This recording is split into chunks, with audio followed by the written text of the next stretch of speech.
Ukraine ने Kharkiv में Putin की सेना के कई टैंकों को तबाह करने का दावा किया। यूक्रेन की सेना ने इसी से जुड़ा एक वीडियो सोशल मीडिया पर शेयर किया, जिसमें जंग के मैदान पर एक टैंक आग की लपटों से घिरा दिखा। दावा है कि यूक्रेन की तरफ से किए गए हवाई हमले में इस रूसी टैंक का ये हाल हुआ। इसके अलावा वहां कुछ और टैंक भी दिखे, लेकिन उनका भी वही हाल हुआ, यानी वो भी पूरी तरह कबाड़ में बदल गए। बताया गया कि ये तबाही वहां यूक्रेन के ताबड़तोड़ हवाई हमलों से हुई। दावा है कि इन हमलों से रूस के जवानों को संभलने तक का मौका नहीं मिला और उन्हें अपने टैंकों को छोड़कर भागना पड़ा। इस वीडियो के जरिए ये दिखाने की कोशिश की गई कि इस जंग में पुतिन की सेना को किस तरह यूक्रेन से मुंह की खानी पड़ रही है। वहीं रूस की भारी भरकम सेना से लड़ने के लिए यूक्रेन को पश्चिमी देशों से कुछ ऐसे हथियार मिले जो उसके लिए सुरक्षा कवच बन गए।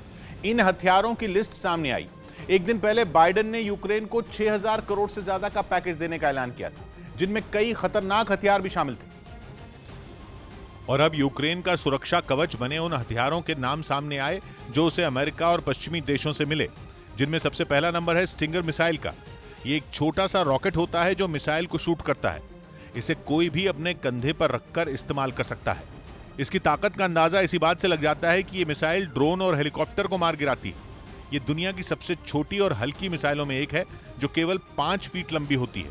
मतलब इसे उठाना और चलाना दोनों आसान है।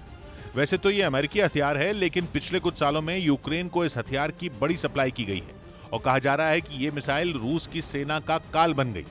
और यूक्रेन के सैनिकों के लिए एक ऐसा हथियार जिसने इसे एक तरफा समझे जा रहे युद्ध में यूक्रेन को बराबर की टक्कर देने का मौका दिया। केवल स्टिंगर मिसाइल ही नहीं, एंटी टैंक जैवलिन मिसाइल भी यूक्रेन के सैनिकों का बड़ा सहारा बनी।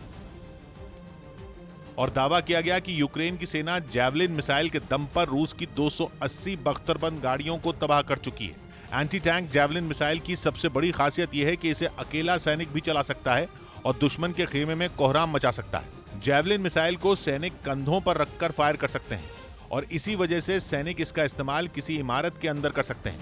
इसे फायर एंड फॉरगेट टाइप का हथियार भी कहते हैं, मतलब चलाओ और भूल जाओ, क्योंकि ये मिसाइल फायर किए जाने से पहले ही अपना टारगेट पहचान लेती है और फायर किए जाने के बाद उसे तबाह कर देती है। जिसका एक फायदा यह है कि मिसाइल को चलाने के बाद सैनिक को यह देखने के लिए रुकने की जरूरत नहीं होती कि वो सही जगह पहुंची या नहीं, मतलब कि वो इसे फायर करके छिप सकता है। इस मिसाइल को इस्तेमाल करना इतना आसान है कि कहा जाता है कि अगर आप वीडियो गेम खेलते हैं तो ये मिसाइल चला सकते हैं। लेकिन कहा जा रहा है कि आसानी से चलाई जाने वाली इस मिसाइल ने रूस के सैनिकों की नाक में दम कर रखा है। स्टिंगर और जैवलिन के अलावा कुछ और हथियार भी रूस की राह में रुकावट बने हुए हैं, जिनमें यूक्रेन को ब्रिटेन से कुछ दिनों पहले मिली एनलॉ लाइट एंटी टैंक मिसाइलें शामिल हैं। इसे ब्रिटेन और स्वीडन ने मिलकर बनाया है और दावा किया गया कि इन मिसाइलों से रूस के कई टैंकों को बर्बाद कर दिया गया।